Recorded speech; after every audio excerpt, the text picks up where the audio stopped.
Meus queridos, graça e paz a todos do grupo. Agradecendo aí, e desculpe a liberdade de mandar um vídeo, Max, Elber, apenas para compartilhar com vocês aí, ainda naquele assunto sobre a meretriz, né, fazendo aí um paralelo entre a noiva de Cristo, de Apocalipse 12, e a meretriz de Apocalipse 17. Aproveitando também que vocês fizeram aí uma sondagem, né, onde foi colocado lá a opção, a igreja adúltera, Roma, claro, Jerusalém terrestre, apostasia e o sistema do mundo. Eu, como havia colocado a minha posição sobre essa figura emblemática de Apocalipse 17, que salta aos olhos, né?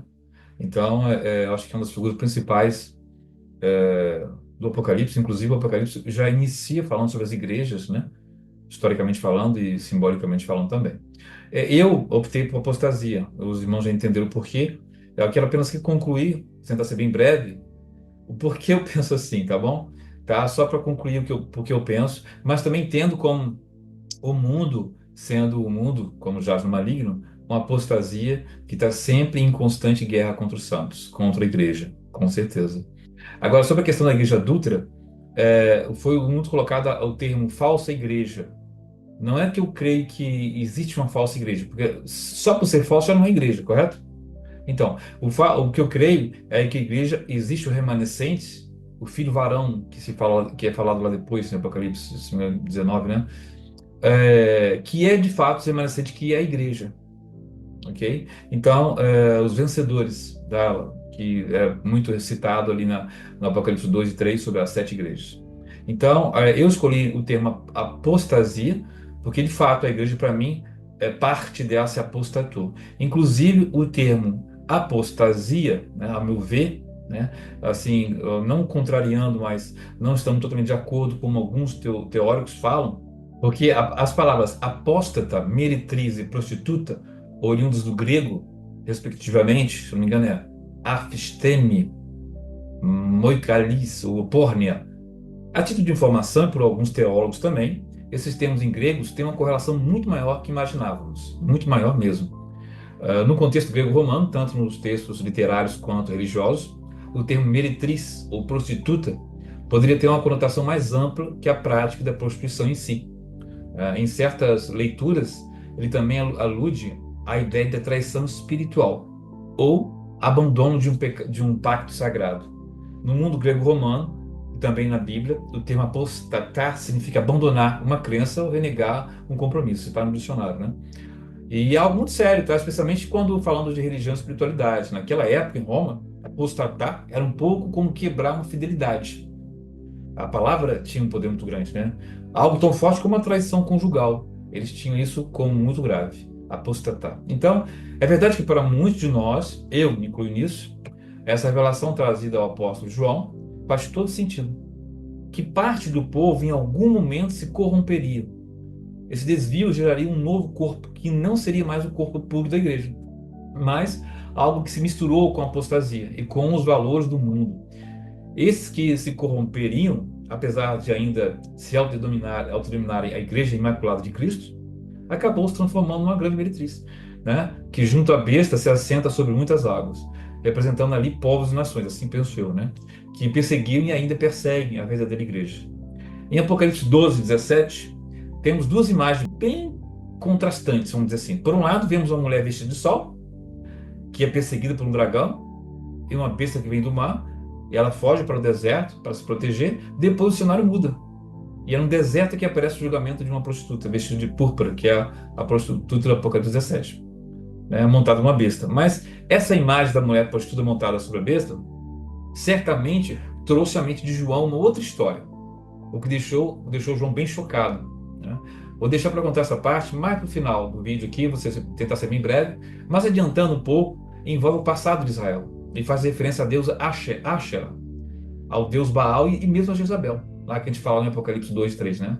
É uma referência ao Apocalipse do 2, versículo 18, se não me engano, né? Ser referente à igreja de Tiatira. Mas voltando à passagem de Apocalipse, mas antes disso vamos relembrar essa passagem do texto de Timóteo 4:1, Timóteo versículo 4, capítulo 4, versículo 1 e 2, onde Paulo, ele está aqui, ó, eu marquei aqui já, Aproveitando aqui, ó, tô com marca a página do Instituto Bíblico Discipular. Aproveita aí, gente, ó. Então vamos lá. Bem, Paulo diz assim: adverte da grande apostasia que viria, né? Ora, o Espírito afirma expressamente que nos últimos tempos, alguns apostatarão da fé por obedecerem a espíritos enganadores e ensinos de demônios. Timóteo 4, capítulo 4, versículo 1 a 2. Tanto Paulo quanto João, ou quanto qualquer judeu que tinha conhecimento daquela época, ele tinha plena consciência do histórico sombrio da parte do povo de Israel, né? Os primeiros leitores do Apocalipse certamente perceberam rapidamente que João estava falando sobre uma futura apostasia. Deus revelaria isso, que haveria uma futura apostasia no meio do povo de Deus. Algo que infelizmente lembrava muito que já havia acontecido no passado. A questão agora era quem seria responsável por influenciar e seduzir o povo. Agora, no caso, agora então igreja, por essa prostituição espiritual.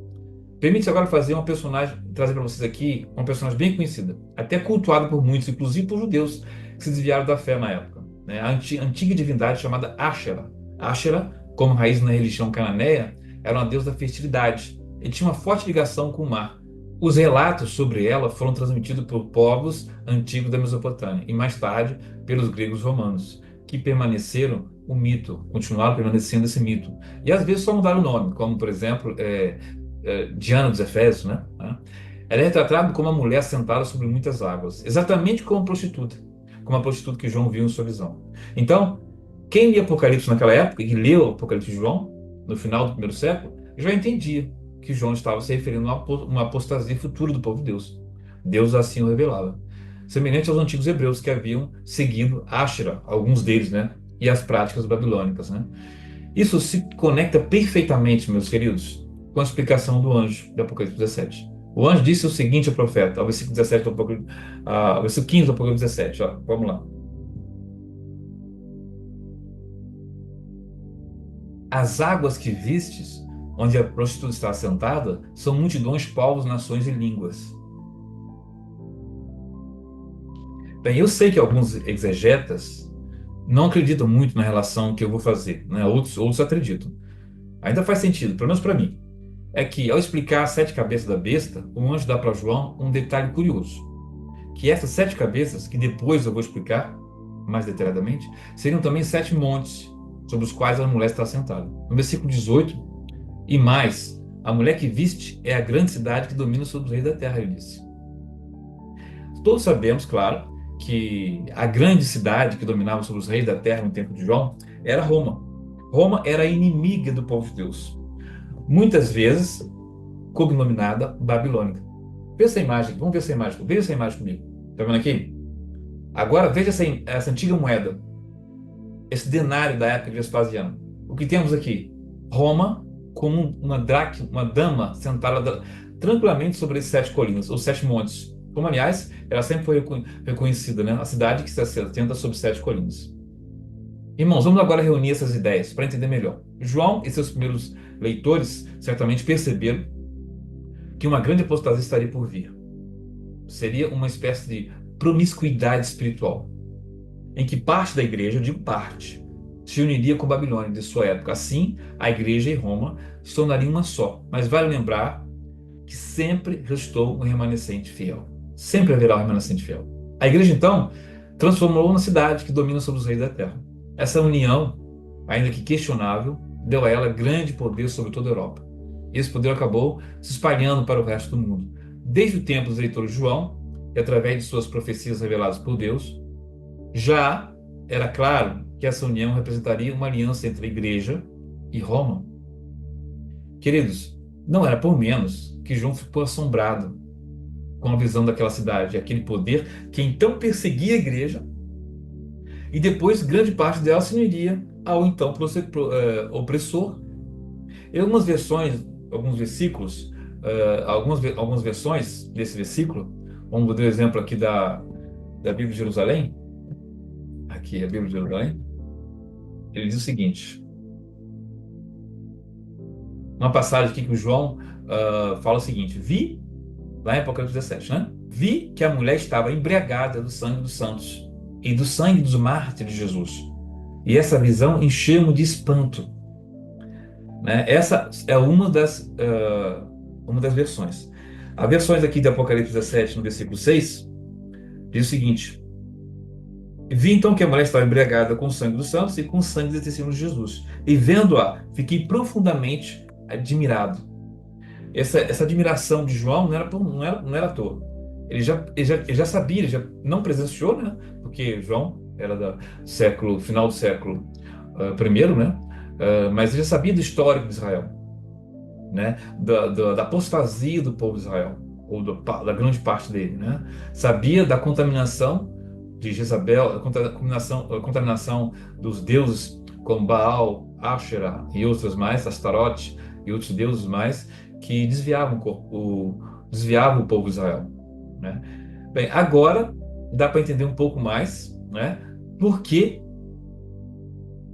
Israel chegou a esse ponto, né? Eu digo, a igreja chegou a esse ponto de se desviar e aceitar algumas oferendas, aceitar algumas propostas que então viria depois, no século IV, né? Com Constantino, essa figura contestável, uma figura contestável, né, e polêmica, que deu esse poder à igreja. Aí eu digo, quando Constantino assumiu o poder lá 313 depois de Cristo, Roma estava em pedaços, né? Dividida em várias regiões. Era uma tetrarquia, né, de Diocleciano, assim. Ou seja, a divisão do império entre 4 generais. Já tinha limitado o poder do novo imperador. E com isso, ele não se bastasse, as invasões bárbaras nas fronteiras do norte eram uma constante ameaça, enquanto o número de escravos que sustentava a economia do império havia caído muito. Então, o império se dividiu, Constantino viu que ele era uma ameaça dos povos bárbaros, e esse cenário preocupava Constantino, especialmente com o crescimento do cristianismo. Alguns relatos dizem que só em Roma havia cerca de 30 mil cristãos, e era aproximadamente 25% da população livre. Muitas mulheres, inclusive influentes na política, já tinham abraçado essa nova fé, enquanto os gregos e até bárbaros começavam a simpatizar com a religião de Jesus, graças ao trabalho dos missionários cristãos. Se esses seguidores de Jesus resolvessem se rebelar, como os judeus tinham feito no passado, Constantino com certeza estaria em apuros, né? Por isso, claro, ele deu uma jogada de mestre, né? Que tal uma aliança com esses líderes cristãos? Né? Parecia boa. Naquela época, o exército romano tinha um poder imenso. Não era de hoje que as legiões romanas decidiam que subiam e desciam, quem subia ou descia no trono de César, né? Para ter uma ideia, entre os 200 anos, 204 depois de Cristo, 20 imperadores perderam o trono por postos retirados por militares, né? Superiores militares. Então, incondicionalmente, as decisões dos seus generais tinham valor. Ainda havia uma questão religiosa bem delicada, né? O mitraísmo, que era a religião oficial do exército, serviu como base para o poder do imperador. Isso devia-se ao fato de que em Roma, o deus Mitras foi identificado como um sol invencível, o Soles Invictus, se tornou o símbolo máximo do imperador e de todos que governavam antes de Constantino. Então, qualquer aliança com o cristianismo poderia ser visto como traição. Mas não, Constantino sabia bem desse risco, né? Mas ele tinha, com certeza, um plano. A estratégia? Unir cristãos e mitraístas. Era uma única religião oficial do Estado, acabando assim com as diferenças e se estabelecendo como soberano para todos. Foi uma boa ideia. Uma tarefa difícil, com certeza, sem dúvida era, mas ele fez.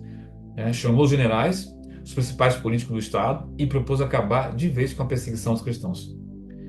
Se convencesse os cristãos, eles deixariam de ser uma ameaça. E em pouco tempo poderiam até misturar o mitraísmo, né? Muitos dos presentes já tinham esposas que haviam se convertido ao cristianismo. E escondiam isso, né? Para protegê-las, né? Isso acontecia. Outros temiam que o crescimento do grupo pudesse gerar uma rebelião contra o império. Afinal, já tinham visto isso acontecer com os judeus. Por essas razões, todos apoiaram a estratégia. Todos eles. A ideia era, na verdade, transformar o cristianismo em algo alinhado com a cultura romana. Bem pouco tempo depois, em uma batalha contra o general Maxêncio, todo mundo conhece a história, né? Quem gosta de história do Roma, Constantino lançou uma próxima jogada. Ele afirmou ter visto no céu uma cruz com o sol ao fundo e uma inscrição que dizia In hoc signos vinces, In hoc signos vinces, com esse símbolo vencerás. E vencendo essa batalha, Constantino declarou o sinal da cruz como um talismã, e com isso derrotou seus inimigos. De volta para Roma, ele promulgou promulgou o Edito de Milão, né? O Edito de Milão concedendo liberdade de culto aos cristãos. Seguindo seu plano, ele começou a construir igrejas, financiar o clero e até mesmo se declarou um novo convertido ao cristianismo. Mas não era bem assim, isso não aconteceu assim. No entanto, a maioria dos historiadores questiona se essa conversão foi realmente autêntica. De fato, não foi. O sincretismo que ele criou entre cristianismo e paganismo parece ter sido uma jogada política mais do que espiritual. Com certeza, política mais do que espiritual. Né? Com certeza, espiritual não era. Constantino nunca deixou de ser adorador do deus Mitra. Prova disso são as suas decisões. Ele cunhou moedas com imagem do sol, oficializou o descanso do domingo, o dia do sol, e até inaugurou uma estátua sua segurando uma cruz diante de qual todos deveriam fazer reverência. Isso sim aconteceu. Então, de fato, realmente ele nos converteu. Agora vamos aproveitar para voltar um pouquinho atrás na história antiga de Israel. Eu comentei com vocês que eu voltaria atrás. Os outros povos, né, do Oriente Médio. Aquela figura emblemática, a divindade, a deusa Asherah, alguns falam Azerá, Asherá, né? Vemos aqui na imagem, ó. Esta aqui é Asherah. Note que ela está semelhante à prostituta do Apocalipse, tá vendo? No capítulo 17, vemos uma mulher sentada sobre uma besta, um animal de carga. Algo, aliás, exatamente o que o termo besta significa, um animal quadrúpede, ou um animal de montaria. No entanto, no grego original, a palavra usada para besta é therion, que se refere a um animal selvagem, não domesticado. Isso aqui é conhecido do público da arqueologia, todos conhecem essa imagem de Asherah. Agora, o que vai te realmente surpreender é que essa imagem, que representa uma deusa pagã, lá no Antigo Oriente Próximo, né, foi encontrada dentro de igreja. E mais, essa imagem, a mesma imagem, assim como várias outras relacionadas a essa deusa, foi descoberta dentro do território de Judá, entre as ruínas das antigas casas dos judeus, né, que os judeus professavam a fé israelita. Vários profetas se levantaram contra o culto dessa divindade, que exercia grande fascínio sobre os moradores de Judá e também de Israel. Asherah, na antiga religião semítica, é uma deusa mãe que aparece em várias fontes antigas, com nomes e formas diferentes. Em textos acadianos, hititas e mesmo os ugaríticos, ela sempre foi a principal divindade feminina do Antigo Oriente. Curiosamente, uma das possíveis etimologias para o nome Asherah, que sugere que ela é a que pisa ou que se sustenta sobre um monstro que sobe do mar. Esse é o significado. E esse monstro é muitas vezes retratado como um dragão marinho. Coincidência, né? O nome Asherah aparece pelo menos 40 vezes na Bíblia hebraica. Embora em algumas passagens as traduções variam, há evidências arqueológicas, como observa o arqueólogo Rodrigo Silva, ele falou isso, né, em alguns vídeos deles, e os especialistas também, que reforçam a ideia de que na religião popular israelita do período monárquico, Asherah era vista como uma deusa consorte, ou no caso, esposa de Yahvé, ou até como a rainha do céu, né, ela é intitulada dessa forma. A Bíblia descreve a religião cananeia e a idolatria hebraica como um culto de fertilidade, né, cultos sexuais associados à superstição primitiva, e sempre ligados às deusas, né, que levavam o povo à prostituição espiritual. De fato, Asherah é frequentemente retratada como mãe ou madrasta de Baal, e mais tarde se torna sua esposa em um relacionamento incestuoso. Essa é a Asherah, a famosa Asherah do Velho Testamento. O profeta Jeremias, por exemplo, menciona isso em Jeremias 2:20, dizendo o seguinte: em todo altar e debaixo de toda árvore frondosa, você se deita como uma prostituta. Está vendo aqui? Então, profeta como não só Jeremias, como Oséias, Ezequiel, frequentemente culpam essas religiões pagãs por despertarem o ciúme de Yahvé, né? E que, segundo eles, foi razão para a destruição de Jerusalém por Babilônia. Agora, você deve estar perguntando, eu também me perguntei, por que Asherah, que algumas representações aparecem montada numa besta? Bem, de acordo com a cultura ugarítica, ela não tinha pés. Por isso, veja aqui nessa imagem, olha só comigo aqui nessa imagem. Está vendo aqui? Aqui você percebe que a Asherah não tem pés. Por isso, ela precisava de um animal de carga para ser transportada de um lugar para o outro, até chegar ao palácio do deus El. Isso está presente nos hinos ugaríticos, que mencionam o mito de Asherah. Um desses hinos, por sinal, descreve um momento em que Asherah entra no templo de El, sendo aplaudida por outros deuses, montada em sua besta de carga, A partir da sua atenção surge a prosperidade. Ó, espírito prestativo de todos os tipos. Quem pode igualar a sua grandeza? Haveria alguém? Poderosa, exaltada e fabulosa é o seu status. Ela é aquela cuja posição é maior entre os deuses. Seu comando é honrado e prevalece sobre todos eles. É o que diz aqui esse texto, o Garítico. E como não se fosse suficiente, ela oferece também vinho a todos que bebem e se entregam à prostituição com ela. Agora, olha como essa descrição se alinha perfeitamente, como vemos em Apocalipse 17. A mulher com que os reis da terra se prostituíram e que fez os moradores da terra se embriagarem com o vinho de sua prostituição. Com isso, meus queridos, a iminente proximidade da parousia de Deus, do retorno de Cristo, parece não despertar mais um desejo ardente em muitos, infelizmente. O foco agora parece estar na construção da cidade de Deus na terra. Porém, é importante entender que a descrição dos eventos históricos, como um cumprimento profético previsto na Bíblia e no Apocalipse, não deve ser vista como uma crítica gratuita à fé religiosa ou mesmo à sinceridade das pessoas de outras denominações. De forma alguma. Deus tem filhos sinceros espalhados por todo o mundo. Antes de mais nada, precisamos recordar que as denúncias feitas por Apocalipse são, em grande parte, reflexões sobre o que aconteceu dentro do próprio cristianismo. E se é cristianismo, é o reino de Cristo. E isso, com certeza, meus queridos, diz respeito a todos nós. A pergunta que devemos fazer é o seguinte: até nós mesmos, né? Hoje e sempre, né? O que podemos fazer é o seguinte: como aprender com os erros do passado? Como estou relacionado com meus irmãos e com o nosso Senhor hoje? Será que eu estou cometendo os mesmos erros dos cristãos do quarto século, que abandonaram a fé? Estaria eu me deixando seduzir pela Babilônia mística do Roma, assim como o cristianismo bizantino, ou mesmo o cristianismo de outras épocas? Naquele tempo, trocaram as catatumbas pelos palácios, a perseguição pelas basílicas e o nome de Jesus pelo nome de Roma. E foi um triste retrocesso, mas o remanescente permaneceu. Talvez hoje nessa sedução, hoje se troque Jesus por uma marca, ou uma moda, ou até mesmo uma idolatria moderna. Então, qual será o futuro do povo de Deus, né? Da verdadeira igreja, desse remanescente? Termino aqui com o versículo do Crônicas, capítulo 7, versículo 14, que diz o seguinte: se o meu povo, chamado pelo meu nome, se humilhar, orar, buscar a minha face e se converter aos seus maus caminhos, eu virei do céu, perdoarei seus pecados e sararei a sua terra.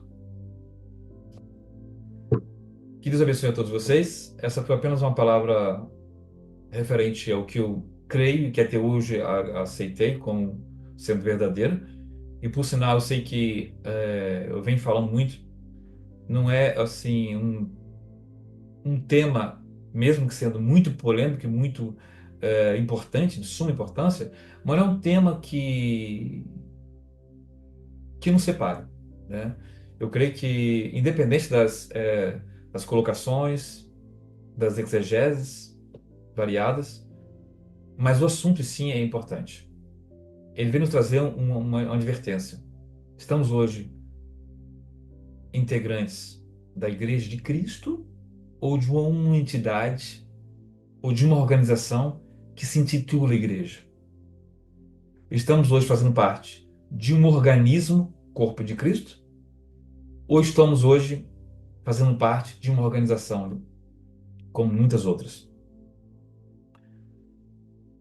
E o que eu quero deixar para os irmãos é essa mensagem. Independente do que pensamos, do que achamos, o que queremos achar, é deixar Deus nos revelar a verdade, deixar Deus nos guiar do que é verdadeiro. Vivemos hoje momentos onde, entre aspas, 4 igrejas subsistem, mas não são igrejas, uma é verdadeira, uma só é verdadeira. E essa igreja é a igreja de Filadélfia. A igreja de Tiatira, com toda a sua corrupção, a igreja de Sardes, a igreja de Laodiceia, a igreja de Tiatira representada lá por aquela mulher que se dizia profetisa e que desviou o povo de Deus e que hoje ainda sustenta o mesmo discurso. as suas filhas também, que continuaram proferir blasfêmias, a proferir imoralidade e mentiras e desviando o povo de Deus. O importante é entendermos que nós fazemos parte, nós temos essa certeza que fazemos parte desse corpo e, portanto, somos salvos da verdadeira igreja imaculada e pura de Cristo. Amém? Que Deus abençoe a todos vocês. Amém. Tchau.